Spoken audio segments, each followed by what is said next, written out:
Welcome to another episode of Progress, Potential, and Possibilities, discussions with fascinating people designing a better tomorrow for all of us. I'm your host, Ira Pastor. Welcome everybody again to another episode of our show, bringing you another awesome guest today, helping to create a better tomorrow for so many people that are out there. Today we have the honor of being joined by Dr. Moupali Das, who is Executive Director of HIV Clinical Research in the Virology Therapeutic Area at Gilead Sciences, where she leads the organization's pre-exposure prophylaxis clinical drug development programs, including evaluating the safety and efficacy of their first-in-class capsid inhibitor known as lenacapavir. She's also involved in expanding the various populations of patients that can benefit from their other pre-exposure prophylaxis combinations, including cytabine and tenofovir. Dr. Das has led high-performing teams in academic medicine, in public health, implementation science, and cross-functionally throughout drug development, has successfully been involved in developing, implementing, and evaluating how to better test, link to care, increase virologic suppression, and improve quality of life for people with HIV and to prevent HIV. And then during the COVID pandemic, she was actively involved in assisting her colleagues in their remdesivir program. After completing her undergraduate degree in Biochemical Sciences at Harvard College, medical school and internal medicine residency training at Columbia University and New York Presbyterian Hospital, Dr. Das came to University of California, San Francisco for fellowship training in infectious diseases and to University of California, Berkeley for her master's in public health, focused on epidemiology, caring for patients with HIV at San Francisco General Ward 86 Clinic. She's recognized internally and externally for expertise across the spectrum of epidemiology, public health, advocacy, and community engagement. And then prior to joining Gilead, she developed a really novel population-based indicator known as community viral load to ultimately evaluate the impact of various treatments. And this research has been the basis for President Obama's national HIV/AIDS strategy. She also served on the Institute of Medicine Committee for Data Systems for monitoring HIV/AIDS care, authored dozens of manuscripts, presented at dozens of scientific conferences. We're honored to have her with us today, though. Dr. Moupali Das, thank you so much for taking the time to come on the show. Thank you so much for having me, and thank you for the detailed, somewhat embarrassing list of my biography. So thank you so much. It's an amazing journey you've been on, Moupali, and it's been just fascinating reading about you as I prepared for this show. I would love to start off. I mean, I know there was this article in Science all about you. I think it was back in 2012. I would love to start off just sort of at the beginning, as that article did, just to talk about a little bit about you, everything from where you grew up, and a little bit about your development, not just your interest in medicine, but of course epidemiology, and then of course HIV. If you could take us into the early days, that would be a great way to get started. Yeah, so I was born and raised in the Hudson Valley in New York. Beacon was where I was born, to be exact, and it's the Beacon stop on the Hudson River line for people who know New York. So I grew up in New York, upstate New York, and my family are originally from South Asia, India, and the country now known as Bangladesh. And I think that article talked about my grandfather, who was a physician, and the influence that he had on me.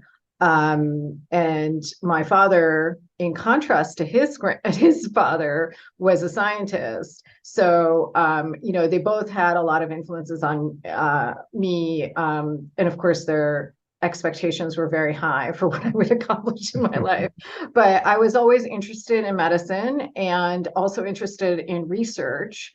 And in addition to that, I think I was always interested in inequality or disparity. I have like a very active sense of fairness. And if something's unfair, it really bothers me, whether I was in kindergarten or, now today. So that interest in fairness, which now I see more as an interest in equity and access, really fueled, I think, my career. So his interest in the science, in the medicine, and the way my grandfather practiced medicine, which was in basically an refugee settlement outside of Calcutta when his family had to leave Bangladesh during the partition and associated disruption. So he led his family out of Bangladesh into a refugee settlement,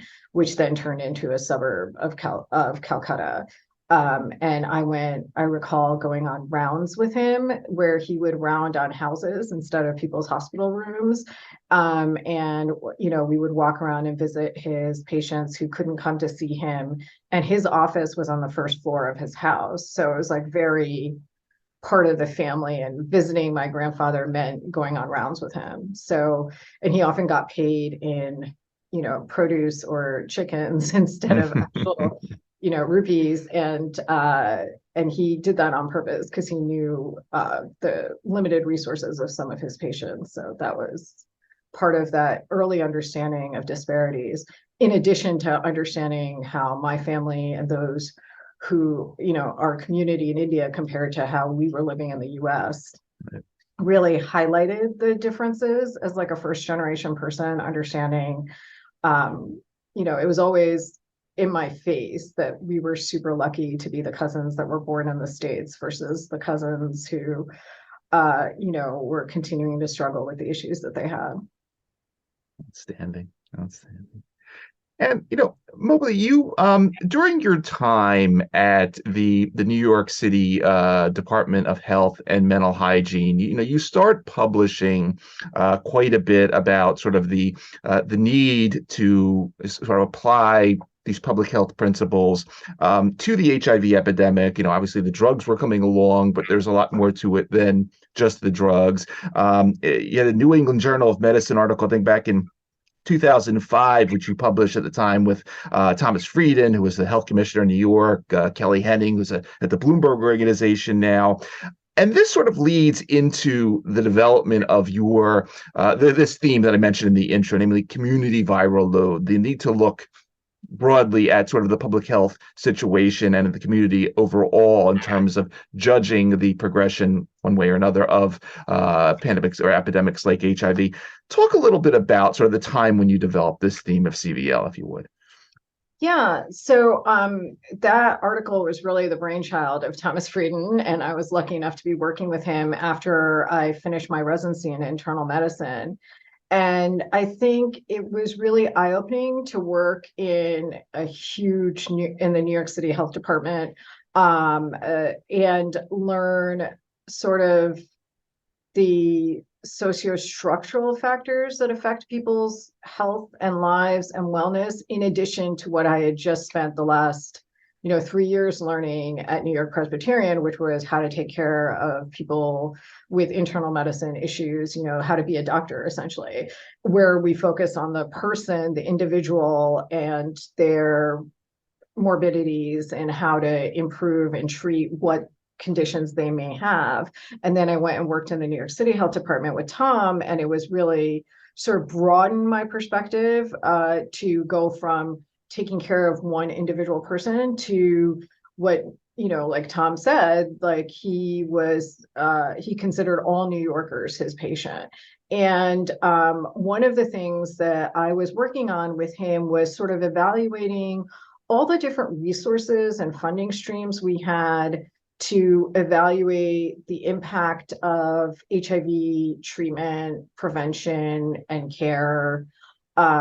There's a lot of resources from the Centers of Disease Control, which focus more on the prevention end of things, Ryan White and Medicaid and state programs and ADAP for treatment. And this is historic because now some of those programs also focus on prevention. But at the time, there's kind of a split between treatment and prevention. And then there were also other resources for people living with HIV, like HOPWA from HUD, the housing benefit for people living with HIV. So there were a lot of resources and separate grants and funding streams. And it all sounds like very sort of bureaucratic. But at the end of the day, there were maybe a bit of not the best coordination across all these different efforts. And what Tom was really interested in and tasks the mayoral commission on HIV/AIDS to do was to look at all the sources of funding, all the programs that existed and how they interplayed with each other, and think about an individual person and their journey through these resources, and think about the whole context of the city and the general public health, both from a treatment perspective and taking care of all the people living with HIV, and a prevention perspective, making sure no other New Yorkers acquired HIV, and look at that whole big picture instead of sort of the more siloed individual funding streams and individual topics. And then this article in the New England Journal really was a synthesis of those recommendations, and really, I think, the idea of applying basic public health principles like Tom's expertise in tuberculosis and the fields, the scholarly field of infectious diseases, learnings from pulling off the handle off the pump with cholera, and thinking about how to tackle and control infectious diseases. And this theme reverberates obviously today of testing people, treating people, connecting people to care for chronic infections, making sure they stay treated. And then for the people who are not positive, to help them stay negative in the HIV case. And then how that transitions to looking at community viral load. When I came, we were looking at viral load as an outcome indicator when I was working with Tom. And that was one of the things he wanted to propose, was a set of quality indicators to evaluate how we're doing in public health. Yep. And there was some pushback at the time, because at the time there were people who had drug-resistant HIV that could not be treated with the current regimens. So a lot of the physicians and health systems felt that it would be unfair to look at virologic suppression. So if you're living with HIV, making sure the virus in your blood is not detectable by test, which is a sign of your own health, that you're doing well on treatment. And because of U equals U, which means if you're undetectable, you're untransmissible, that's also good for the community of that person's friends and the surrounding environment, because if you're undetectable, you will not transmit HIV further. So there are really good reasons why we want people living with HIV to have no virus in their blood and infectious fluids. Then the infectious fluids are not infectious. Yeah.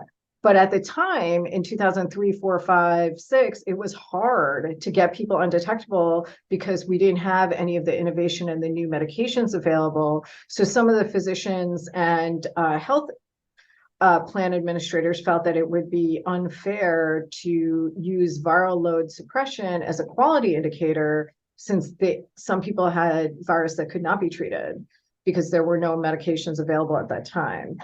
Now, of course, there are a plethora. So when I came to San Francisco, one of the things I was interested in looking at, because we had all this granular data by zip code and we had all of this viral load data at the health department, was to look at the distribution of viremia at a population level. So applying what we do for an individual person, it's better for my health if I'm living with HIV to have my virus undetectable, my T cell count climbing, then I won't pass it on to my partners or anyone else in my community through other mechanisms by which HIV is spread. But it's also good to look at all the people living with HIV and what is sort of the community viral load what's the average level of virus is one way to look at it, or what's the proportion of people who are undetectable, because you want to maximize how many people have no virus in their blood for the general health of the community. And one of the things Tom did in Take Care New York, his platform for addressing the major killers of New Yorkers, was look at community measurements of blood pressure for cardiovascular disease and stroke. And they published this report, I think in 2004, called the Disparities Report. And if you look at the boroughs that had the most out of control blood pressure, or the most poor cardiovascular and cerebrovascular outcomes, or diabetes outcomes, looking at community hemoglobin A1C, so basically average population level markers of individual biomarkers. And so if you use that concept in HIV, you find that certain populations are at risk of all risks. So the same groups of people who have less than optimal virologic control also have less than optimal blood pressure control. If you look at the diabetes map and the cardiovascular outcomes map and the blood pressure map, they all correlate. And certain boroughs were disproportionately affected, like the Bronx, parts of Queens, parts of Brooklyn, northern Manhattan. And that really drew me to looking at applying those same principles in San Francisco and thinking about what is the distribution of viremia throughout San Francisco, and does it highlight disparities within San Francisco, which is an extremely well-resourced city in terms of resources and support for people living with HIV, because of the history and because of the expertise at all the institutions.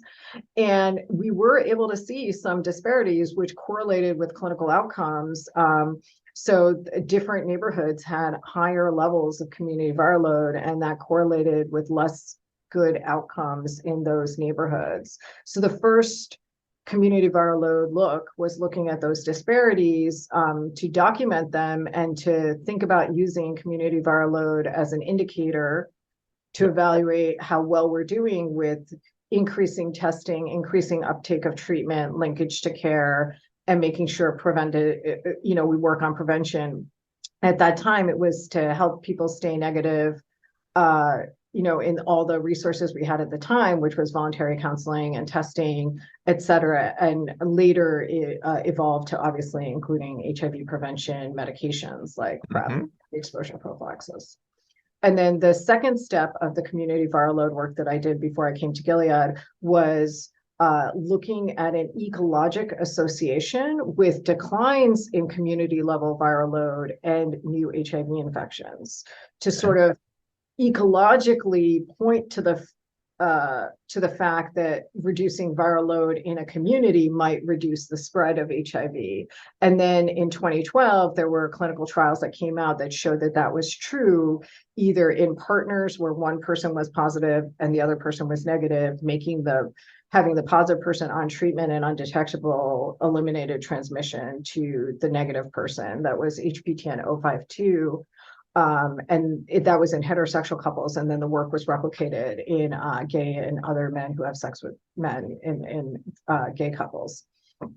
So it was nice to show that ecologic association before we had the randomized control trial data, which of course is the gold standard, and that firmly established U equals U, which is undetectable equals untransmissible on the individual level, and then also from a population level. And so fast forward now. So here we are about 20 years later, and, we have come from a point, I guess back then, you had the original reverse transcriptase inhibitors and protease inhibitors and so forth. Now you have a whole armamentaria available to you. I mentioned the capsid inhibitor in the intro, other versions of these medicines that people are taking less often, getting the viral loads, once again, the undetectable component of this. It's just amazing where we've come from the death sentence that when you said HIV back in the 1990s, what came to mind. Could you take us on a little bit of sort of the lay of the land? I mean, from your perspective of where we are today. Now we're in 2023. I mentioned obviously your leadership in terms of the pre-exposure prophylaxis with some of these new therapies, with some of the novel combinations you're looking at. I mean, I know it's your mission to end the HIV epidemic. I've read this is, what you're passionate about. It is your focus. Sort of, where are we today? If somebody just came up to you, like, didn't know anything about HIV, and here we are in 2023 with something that sentence just a few decades ago, and you're really on a cusp of some really amazing stuff per the intro. Take us on a little walk in 2023. Yeah. So, I mean, it is a very exciting time in the HIV epidemic, and it's also a very sobering time in the HIV epidemic. You are absolutely correct. We've made tremendous progress since the late 80s, early 90s, when HIV was a death sentence, with the advent of protease inhibitors and the cocktail or combination therapy, often referred to as HAART or highly active antiretroviral therapy. That was in the late 90s. And then we've made tremendous advances in the field of HIV treatment that's just phenomenal. And I think only outpaced by COVID drug development and COVID vaccine development, Right. which a lot of which benefited from the work that had been done to address the HIV epidemic, or which was the pandemic of our time, of my time growing up, rather. So, we went from having to take handfuls of pills multiple different times a day that had a lot of adverse events or side effects associated with them, to really refining all of the classes that you mentioned and co-formulating them into one pill once a day. And I think if you talk to somebody from the late 90s, you went back in time and said, in a couple of years, they're going to have one pill once a day in 2006, like ATRIPLA, that would have really blown a lot of minds. Not Right. just, it would have been, it's amazing how quickly that was developed. And then the first single tablet regimen used non-nucleoside reverse transcriptase inhibitors, or NNRTIs. And they were associated with some side effects. So, particularly at Gilead and other companies as well, tried to innovate and make new classes to co-formulate. And so since the time I've been at Gilead, I've been fortunate to work on every one of those like next generation single tablet regimen programs, that started with Stribild and Complera, and then evolved to Genvoya and Odefsey and Biktarvy, which, Biktarvy is a non-boosted integrase inhibitor co-formulated with emtricitabine and tenofovir alafenamide, which is a really, amazing achievement to go from those handful of medicines all the way to Biktarvy. And now we're at another step at it, like going from a bunch of pills to one pill, to a new era where we're trying to help those people who aren't helped by a daily pill. And some of the people are not helped by a daily pill, either in treatment or prevention, because there's a challenge taking a daily medication. Okay. So the field has really tried to address that need by developing long-acting medications that could be delivered either orally long-acting, like once a month or once a week, or by some kind of parenteral administration, either a subcutaneous injection or an intramuscular injection, or in some cases, people are looking into like implants.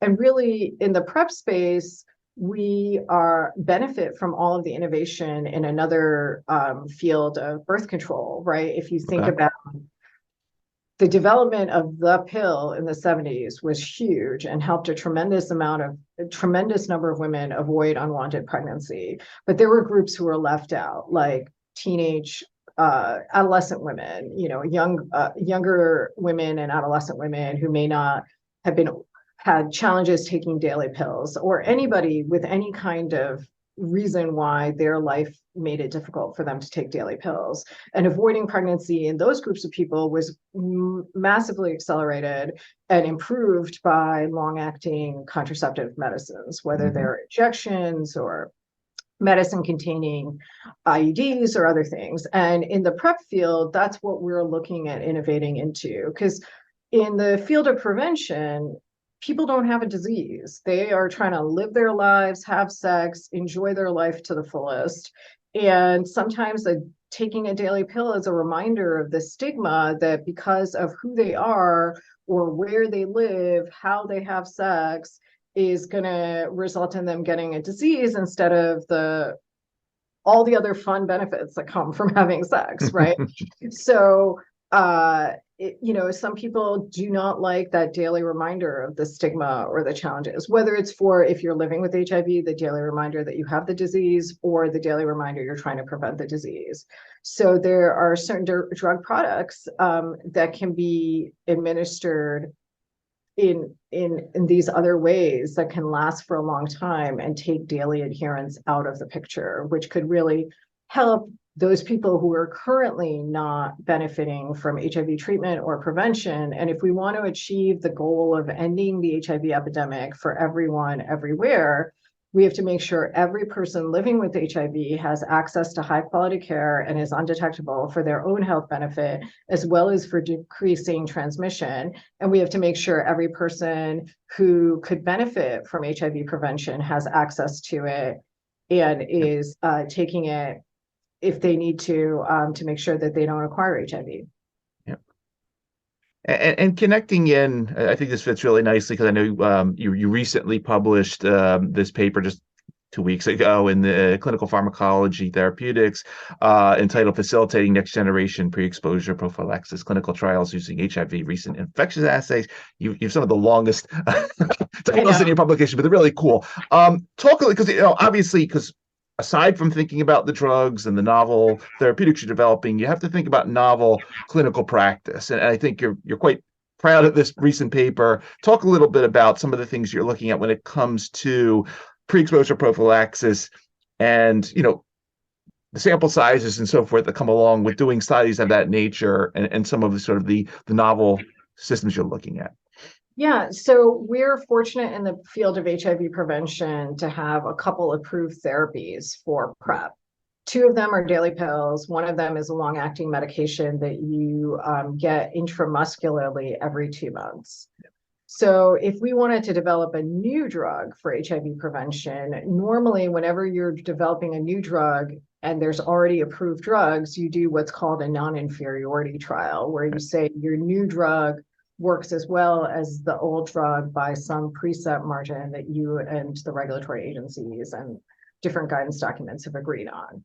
In order to do a non-inferiority trial in PrEP, or in any field where the comparator arm has high efficacy, and you're trying to develop a novel product that maybe improves on something else, in our case, adherence with a long-acting product, if the people in the comparator arm take their assigned drug, the oral drug, well, and they have high adherence, it becomes very hard to demonstrate that your new drug is within that margin of, in a way that is non-inferior or superior. And so you need larger and larger sample sizes to do so, which prolongs the duration of the trials. So, like Discover, HPTN-083, these recent PrEP trials are in the 5,000 range. We're talking 15, 20, 30,000 people in a trial over an extended period of time. It would take 5 to 7 to 10 years to recruit that many people. And during that time, people who could benefit from your drug would not be able to access it should your drug be demonstrated to work. So for that reason, as well as another complicated reason, which is related to historically inconsistent results in the original PrEP trials in women that make it challenging to set that margin, the non-inferiority margin in women. Because basically what happened, there were 3 original trials in women: Boys FemPrep and Partners PrEP. Boys and FemPrep did not work. They did not demonstrate efficacy of Truvada for prevention in women, which has led to a lot of misunderstandings about whether Truvada works for women, and it does. Partners PrEP, the other trial, did demonstrate efficacy for women. In that trial, the women were in discordant couples. So the husband or partner had HIV and the woman was uninfected. And so there is some thought that the reason why 2 of the trials didn't work and Partners PrEP did work was due to the fact that there was lower adherence in the younger women in the Voice and FemPrep studies, and then the women in Partners PrEP had a vested interest in taking prevention to make sure that they didn't acquire HIV from their positive partner. Got it. So basically, PrEP works if you take it, whether you're a woman or a man or a trans person or a gender diverse individual, it works if you take it. And but because of those discrepant historic trials, it makes it challenging to establish what is called a non-inferiority margin, which is necessary to do a non-inferiority trial. Because basically the thought is you can't cherry pick the one trial that worked. If you ignore the 2 trials that didn't work, there's no data from a clinical trial that Truvada works for women. However, we have tremendous amount of data after those trials that does show Truvada works for women. But if you're using Truvada as a comparator, you need this data to establish an NI trial margin. And for that reason, we weren't able to study, for example, Descovy in women when we did the Discover trial and studied emtricitabine, tenofovir alafenamide, and MSM in trans women. We weren't able to do the parallel trial in women because of this lack of data to support a non-inferiority margin. So the field, drug developers, academics who have expertise in HIV prevention, regulators, and a whole bunch of other folks, community activists, et cetera, came together and were like, we need a new design for PrEP trials so we can study it in women who are disproportionately affected globally, and particularly in sub-Saharan Africa. And the field came up with this idea of using a counterfactual design. Okay. So what a counterfactual design is when you compare the efficacy or the performance of your drug to some other control arm that is not in your study. So some form of external control arm that's not a contemporaneous control. So this comes from, again, from birth control. So there's this thing called the Pearl Index. And in that situation, what you have is, it's really hard to randomize people to birth control or no birth control. Like, people usually want to have control over their reproductive choices. So one way to think about, is a new method of birth control working, is to look at the Pearl Index, which is the comparison of the number of pregnancies on product on your new drug compared to what the background rate of pregnancy would be in a group of fertile women who weren't on prevention.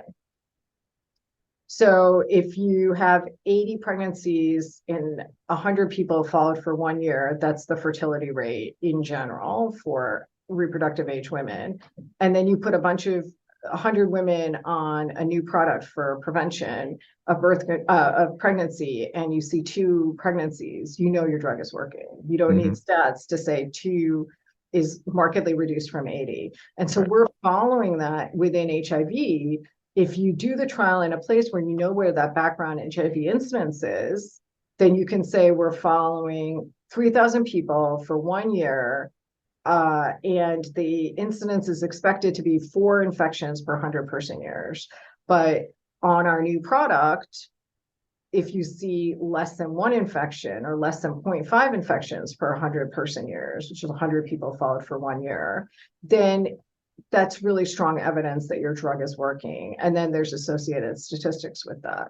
And so what this paper is about is describing that design and coming up with a really rigorous way to estimate what the HIV incidence is in places that don't have a wealth of really good surveillance data, like New York City and San Francisco.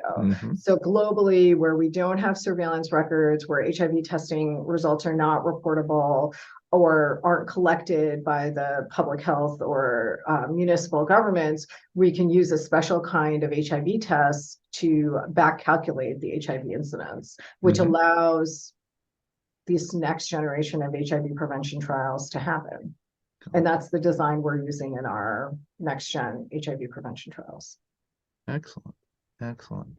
And while we're on that theme, if we can just and I apologize again. A couple of months before this paper, you published this was about the Purpose 2 phase 3 study, and this paper is proactive strategies to optimize engagement of Black, Hispanic, Latinx, transgender, non-binary individuals in a trial of a novel agent for HIV PrEP. And here you're working with clinicians from Brazil, from South Africa, throughout the United States. Just coming back to the theme of fairness that you mentioned in the intro, talk just a little bit about some of the learnings with regard to the underrepresented folks in some of these PrEP trials. Yeah, so one of my mentors from undergrad, who unfortunately passed away last year, Paul Farmer, Yep. said infections track along the fault lines of social inequality. Yep. And the COVID pandemic has demonstrated that umpteen-fold over. But HIV disproportionately affects communities that, as I said before, are at risk of a lot of risks, whether it's bad outcomes in certain healthcare outcomes or risk for HIV. And historically, those communities have also been underrepresented in the pivotal main clinical trials that have been conducted by different sponsors, different networks, because the same sociostructural factors, whether it's racism or poverty or institutional racism at the institutions conducting the trials, or all of these isms, Yep. get in the way of all kinds of health and wellness outcomes, right? And one of the things, as a person who's a doctor who works doing clinical trials at a pharmaceutical company, I can't change the historic legacy of racism in our country, or all of these other sociostructural things and the differences in access in red states versus blue states, Sure. or global disparities in South Africa and Brazil compared to the US. I can't fix all of that. I would love to, but I can't. But what I can do is make sure that our clinical trials are as inclusive and as diverse as possible, and that go out of our way to support equity and fairness by over recruiting those populations who've historically been underrepresented. So for the first time in our trials, we've set recruitment goals for people who are Black or of African descent in the United States, or people who are of Hispanic or Latino, Latina, Latinx ethnicity in the United States. We also know that people who are transgender are disproportionately affected by HIV, particularly transgender women and transgender women of color. So you have disproportional intersectional risk or badness of these factors being associated with really high rates of HIV and very disparate rates of HIV in trans communities globally.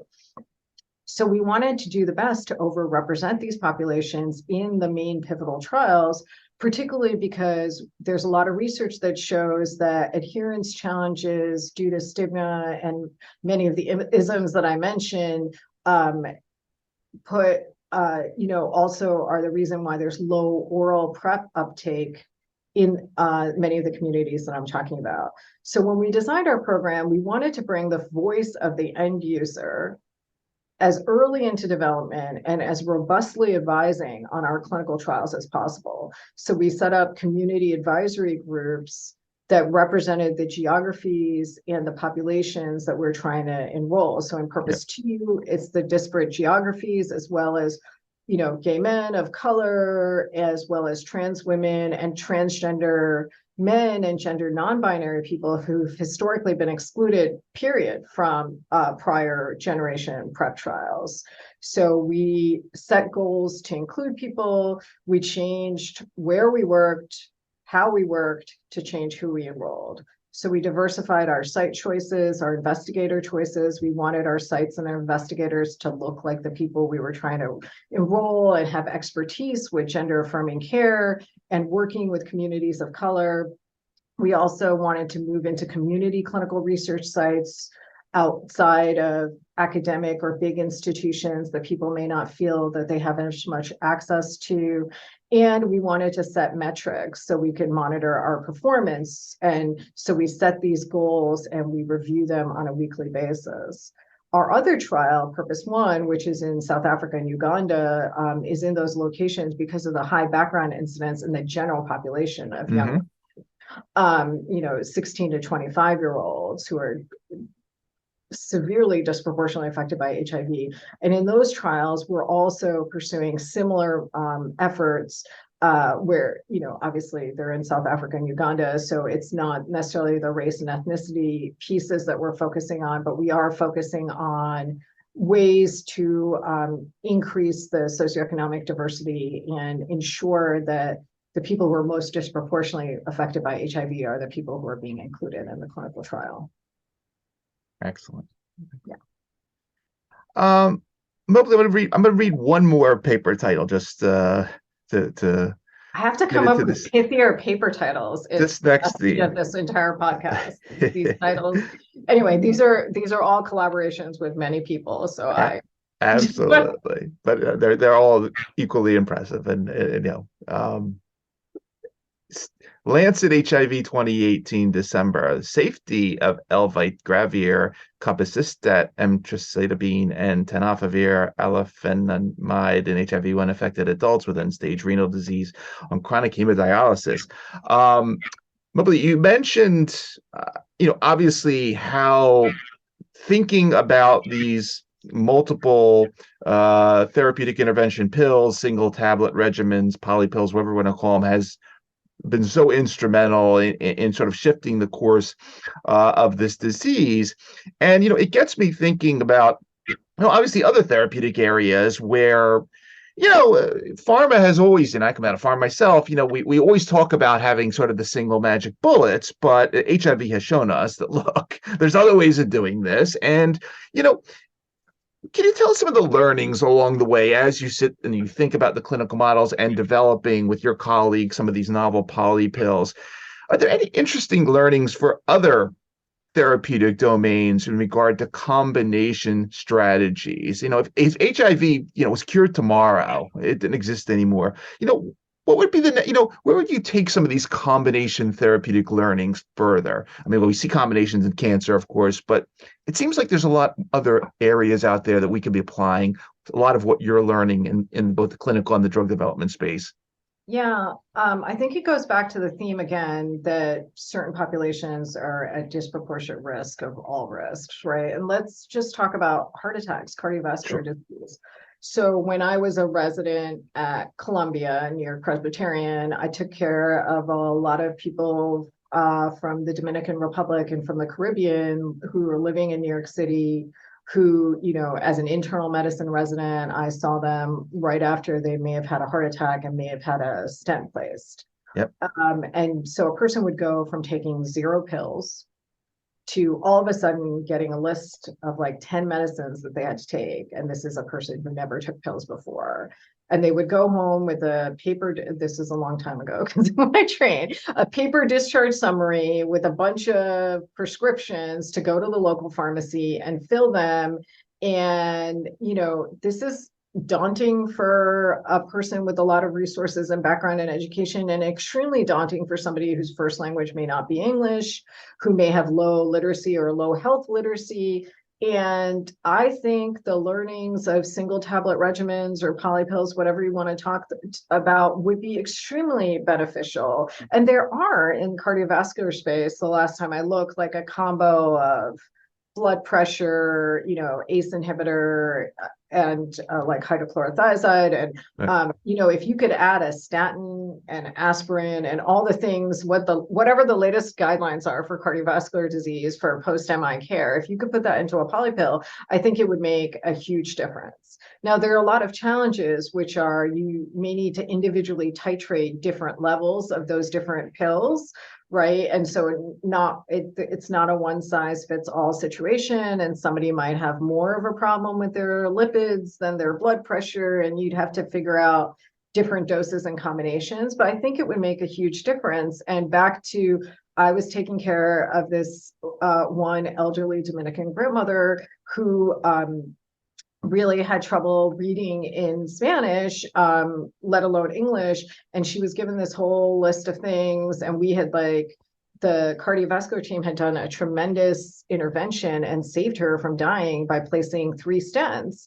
And she came back a week later with stent reocclusion, like her stent stopped working because she was overwhelmed by the number of new medicines and wasn't taking her platelet inhibitor, which was like the most, so no one helped her prioritize, like, this is the most important one. And there were insurance and other access issues that complicated the matter.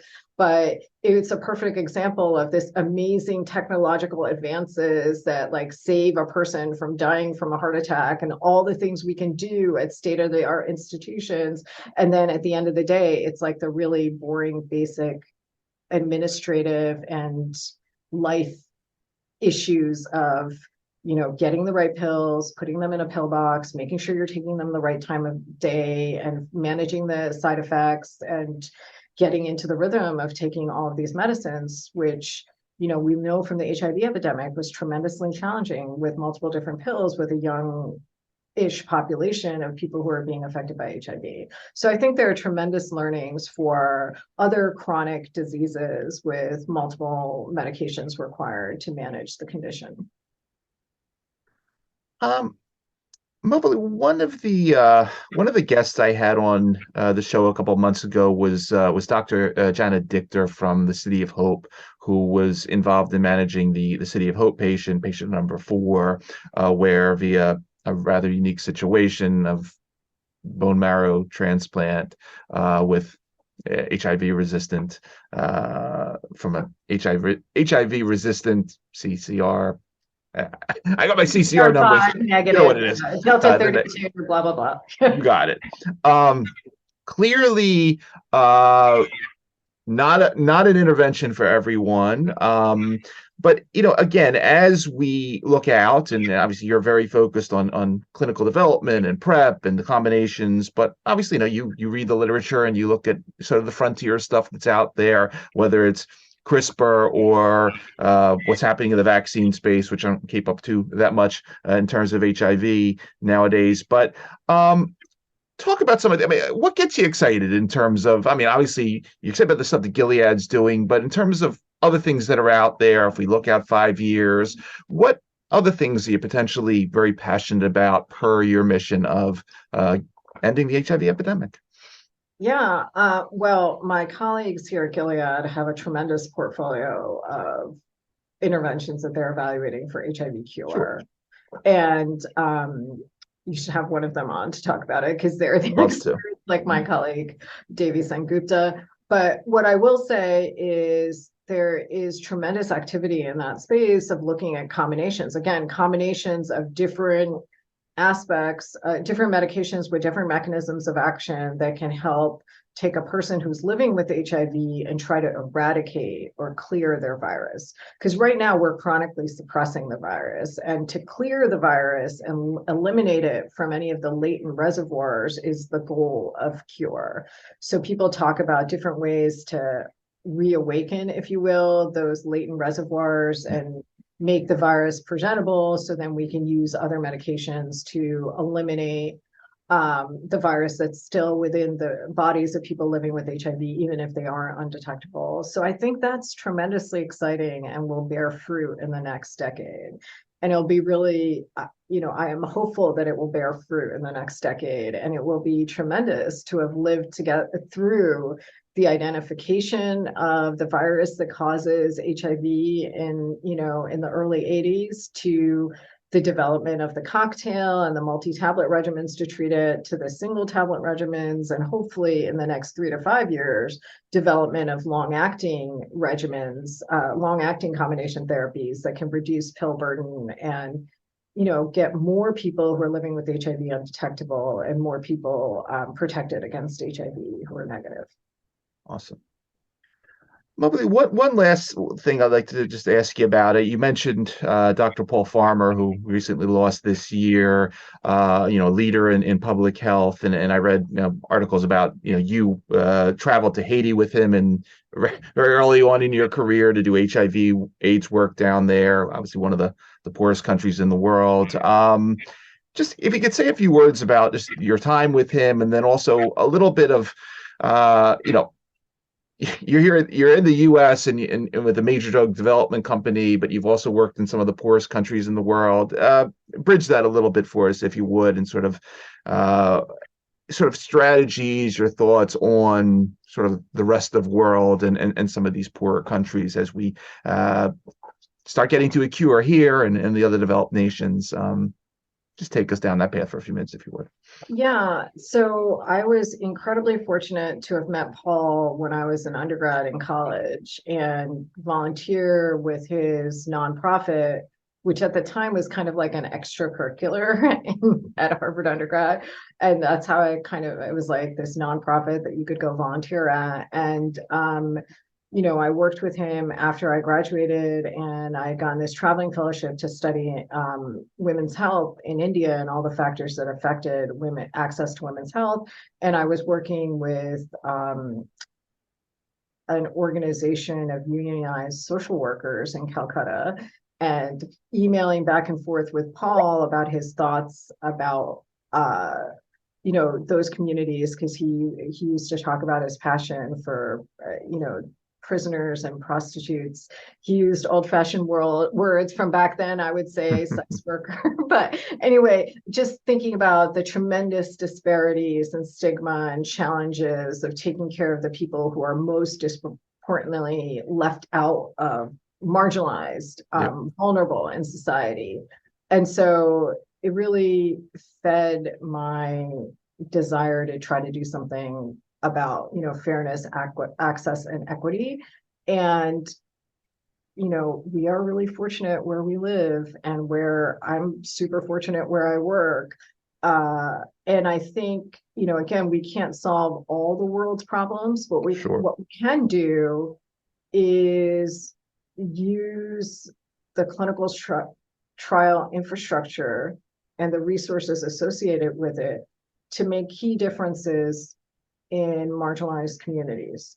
Mm-hmm. So whether it's marginalized places in the United States that have never done a pharma trial before, and helping them figure out the processes and connecting them with mentors to make it happen in like a border location in the US-Mexico border, mm-hmm. or community locations in parts of cities that don't have the Ivy League institution or whatever, those differences within the United States, as well as setting up research sites, that are shipping containers, but now they have a -80 freezer, figuring out a way to put the research where the need is greatest, mm-hmm. And doing what we can. We have to do this trial. We have to demonstrate that it works. We need to do the trial in the places with the highest background HIV incidence. So let's figure out a way to partner with the communities and partner with the investigators, give people a chance and help them with our infrastructure and that's what we know how to do.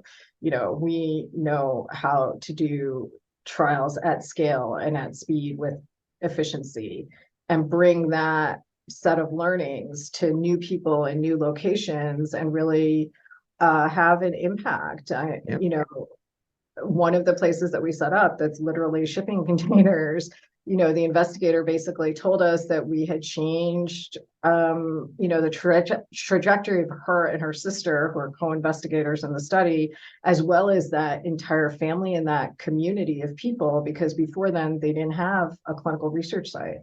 So it's experiences like that are very motivating and help reinforce that we're trying to do the best science that we can with these counterfactual designs and fancy statistics in the best possible way, by bringing the voice of the end user and the future user of our products as early into development, design the trials and make the products that people will actually take and use, so we can achieve the overall goal of ending the epidemic for everyone everywhere.